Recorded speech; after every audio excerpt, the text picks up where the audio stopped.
به این عصایامون نگاه کنین جلو، عصایمون و داخل این برنجیمون قرار میده.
اینجا هم بالانسی رو با یه تنگ دستی بستیم که صاف بمونه.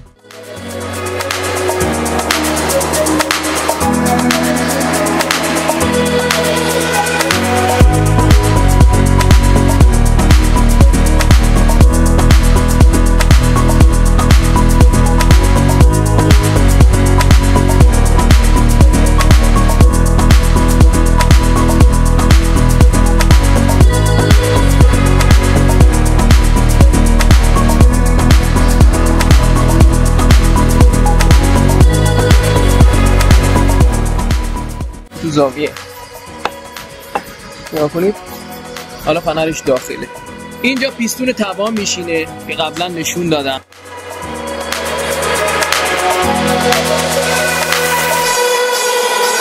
داخل رگولاتوره نگاه کنید. بله میریم رو میز، رگولاتور رو موشکافی میکنیم. بعد پورتا رو خواستم نشون بدم. درود در شما.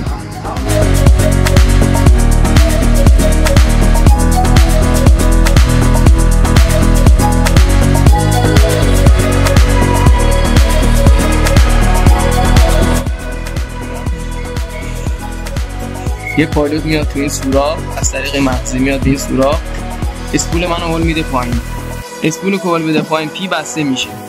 مسیر پی به خلاص کن بسته شد. خلاص کن که کانال 2 باشه از این مسیر میره به تانک. پس اینجا میشه تانک.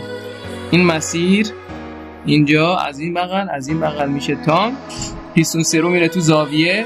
پس این دوباره میره بالا. این کنترل دی پوزیتیوه.